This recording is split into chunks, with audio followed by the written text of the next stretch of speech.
Sir, in November 2021, on a stage thousands of miles away at the Kennedy Center, Veer Das, a young stand-up comedian from India, spoke of two Indias. Many laughed, some were offended, few paused to listen. But what he offered was not comedy. It was a warning, a prophecy, a mirror held up to a nation standing at the edge of its own contradictions. Because I too, sir, come from two India. And I come from an India which proclaims Ek Bharat, Shresth Bharat. And I also come from an India where mother tongue becomes a marker of suspicion, where speaking Bengali makes you a Bangladeshi and eating fish makes you a Mughal. Sir, I come from a part of India that gave birth to revolutionaries and wrote courage in blood.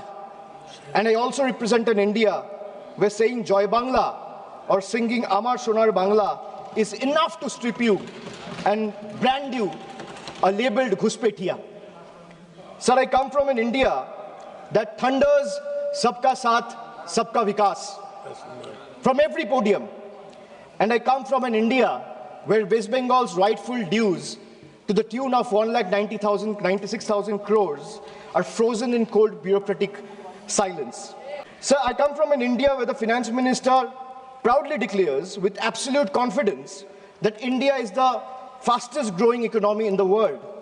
And I come from another India where Bengal, after contributing 6.5 lakh crores in taxes in just last 7 years, is systematically denied its rightful share. Sir, I come from an India that boasts of maximum governance, minimum government. And I also come from an India where governance means abandonment, where the poorest are forced to fight for roti kapra makan, where wages are held hostage, where houses are sanctioned on paper but erased in practice, where even drinking water becomes a bargaining chip in a political vendetta. I come from an India where farmers are stopped at the national capital with nail embedded in the roads with concrete barricades. And I also come from an India where terrorists can enter the national capital and carry out blasts killing 15 innocent people. I come from an India where we are told, and I quote, India's borders are safe and they cannot be violated. A promise that is made from the highest office. And I also come from an India where that promise lies in ruins. Terrorists crosses our border, infiltrated heavily guarded militarized zones like Pahalgam, and gunned down 26 innocent civilians under broad daylight. Sir, I come from an India where wealth is applauded as a virtue. And I also come from an India where survival itself is treated as ambition. I come from an India where policy quietly opens the gates for the powerful. And I also come from an India that stand outside those gates with hands folded, backs bent, hearts heavy, and eyes raised, hoping that one day these gates will open for them too. I come from an India that promises to double farmers' income. And I come from an India where 1,11,174 farmers and agricultural laborers, brothers and sisters have been forced to commit suicide.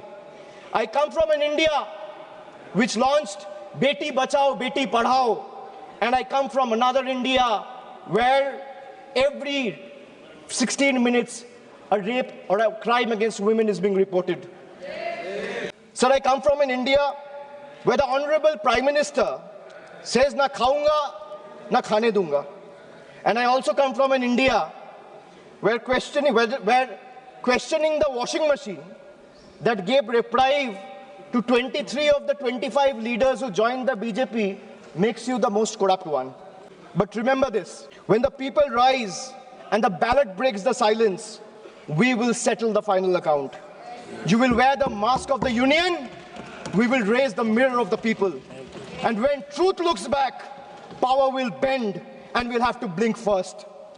So this reminds me again that I come from an India that celebrates labor as a backbone of the economy, the hands that build our highways, factories, ports, cities. This parliament but I also represent an India where that very labor, when it travels from Bengal, is no longer seen as a labor, he's seen as a suspect. Punished for the language he speaks. I come from an India where Northeast is proudly called Ashtalakshmi. And I also come from an India where Manipur bled for 864 days and the Prime Minister found no time to visit. I come from an India that derives its vocabulary from Ishwar Chandra Vidyasagar. And I also come from an India where Vidyasagar's bust was vandalized by ruling party at the center. I come from an India where we worship Ma Durga as Supreme Shakti. And I also come from an India where Ma Durga's ancestry is questioned by BJP leaders. So I really come from two India. And honestly, I'm tired of explaining this house which India I belong to. Because the truth are, they both exist. And until and unless we acknowledge the second one exists, we will never be able to be the first one we claim to be. So budgets can divide, politics can polarize, power can pretend, but there's something deeper than budgets, older than governments, and stronger than fear, which is the moral imagination of the people. When institutions weaken and language loses its faith, it is our literature, our culture, our shared memory that rises to remind the nation of who it is and who it must never cease to be. So I finally return to the Constitution. When you open the Constitution, it opens with the words, "We, the people of India." It's not a ceremonial phrase. It's a declaration of sovereignty.